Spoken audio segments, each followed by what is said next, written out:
بسم اللہ الرحمن الرحیم۔ آج رمضان کی 17 تاریخ ہے اور اگست کی 18۔ پورے ملک میں اور خصوصاً کراچی میں خون کی ہولی کھیلی جا رہی ہے، قتل عام ہے، بم دھماکے ہیں، مہنگائی ہے، ڈرون حملے ہیں، ہر طرف خوف و ہراس ہے۔ گھر سے نکلیں تو واپس گھر آ جائیں غنیمت ہے۔ پہلے دال روٹی کو گزارا ہو جاتا تھا، اب گھر میں چولہا جل جائے وہ بھی غنیمت ہے۔ نہ گیس ہے، نہ بجلی ہے، نہ پانی ہے، اور پھر بھی گیس اور بجلی کی قیمتیں اور پیٹرول کی آسمان سے باتیں کر رہی ہیں۔ غریب آدمی تو دور کی بات، لوور مڈل کلاس اور یہاں تک کہ مڈل کلاس کے لوگوں کا بھی گزارا مشکل ہو گیا ہے، اور لوگوں کی جو سفید پوشی ہے وہ تار تار ہو گئی ہے۔ لوگ ہاتھ پھیلانے پر مجبور ہو گئے ہیں۔ لوگوں کی توجہ اصل ایشوز سے ہٹا دی گئی ہے اور نئے نئے ایشوز کریٹ کیے جا رہے ہیں تاکہ اصل ایشوز پر لوگوں کی نظر نہ جائے۔ اصل ایشوز ہمارے کیا ہیں؟ اصل ایشوز ہمارے IMF کی، ورلڈ بینک کی غلامی ہے، قرضے ہیں۔ کتنے بلین ڈالرز کی ہم مقروض ہیں، شاید آپ نے $1 بھی وصول نہ کیا ہو، لیکن آپ پر یہ قرض ہے۔ کیوں؟ کہ ہم پر جو حکمران ہیں اور جو پہلے تھے اور جو اب ہیں، ان سبوں نے مال بنایا۔ جو آیا اس نے مال بنایا، اور جو نہیں بنا سکا وہ افسوس کر کے چلا گیا۔ قوم کی توجہ ہٹانے کے لیے اصل ایشوز سے ہٹا کر آپس میں الجھایا جا رہا ہے۔ 5000 CIA کے agents, Pakistani American agents CIA کے، جنہیں تنخواہ امریکن قونصلیٹ خود دیتی ہے، وہ کراچی میں قتل و غارت گری کر رہے ہیں، اور روزانہ 10، 20، 25، 30، 40، 50 رمضان کے مبارک مہینے کے اندر بھی لاشیں گر رہی ہیں۔ بہت سارے ایشوز ہیں جس پہ میں بات کرنا چاہ رہا تھا، اور بات اس لیے کرنا چاہ رہا تھا یوٹیوب کے ذریعے اور یہ سوشل میڈیا کے ذریعے آپ تک اپروچ اس لیے کر رہا ہوں کہ ہمارا جو میڈیا ہے اس کی اپنی لمیٹیشنز ہیں، اس پہ پریشرز ہیں، پیسہ بھی چلتا ہے۔ امریکن کونسلیٹس نے، امریکن ایمبیسی نے منہ کھول دیا ہے ڈالرز کا، اور ہر صحافی اور ہر اینکر بکنے والا نہیں ہے، لیکن پریشر ضرور ہے۔ اور بہت بڑی بات ہے کہ میڈیا نے پھر بھی اتنے پریشرز کے باوجود بھی اور اتنی لالچ کے باوجود بھی کچھ نہ کچھ حق کو، صداقت کو نمایاں کیا ہے، سرفیس پہ لائی ہے اور لوگوں کا حقائق بتائے ہیں۔ لیکن جو ہمارا لب و لہجہ ہے پاسبان کا، میرے دوستوں کا، وہ تلخ ہوتا ہے۔ ہم اسٹیٹس کو چیلنج کرتے ہیں، اس لیے میڈیا میں ہمیں جگہ کم ملتی ہے۔ لگی لپٹی بات نہیں کرتے، جو دل میں ہے زبان پر ہے۔ آج بہت سارے ایشوز ہیں اور ہر ایشو پہ بات کرنے جاؤں تو بات طویل ہو جائے گی۔ میں چاہ رہا ہوں کہ 5، 6، 7 منٹ کے اندر اپنی گفتگو ختم کروں، اور آپ سے میں اتنی گزارش کروں گا میرے دوستوں، میرے ساتھیوں، جو بھی مجھے آپ دیکھ رہے ہیں اس وقت، کہ کم از کم آپ اتنی زحمت ضرور کریں کہ اپنے چند دوستوں کو یہ جو میری گفتگو ہے یہ فارورڈ کر دیں، تاکہ جو کچھ کنٹریبیوٹ کرنا چاہتا ہو، کوئی جو سٹینڈ لینا چاہتا ہو، جو چینج چاہتا ہو ملک کے اندر، ریئل چینج کی میں بات کر رہا ہوں، گراس روٹ لیول کی چینج کی میں بات کر رہا ہوں، تاکہ وہ ایک ہمارا جو حلقہ ہے وہ وسیع سے وسیع تر ہو، اور ایک دوسرے کو دیکھ کر اور اپنی قوت میں اضافے کو دیکھ کر ایک اطمینان بھی ہو، اعتماد بھی ہو، تاکہ آئندہ مستقبل میں کچھ بڑے قدم بھی اٹھا سکیں۔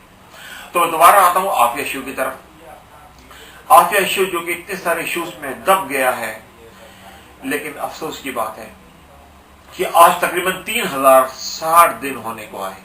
3060 دن ہو گئے عافیہ پابند سلاسل ہے، قید تنہائی میں ہے، کالی کوٹری میں ہے، سورج کی روشنی سے محروم ہے، اپنے بچوں سے محروم ہے، اپنی والدہ سے محروم ہے، اپنے بہن بھائی سے محروم ہے۔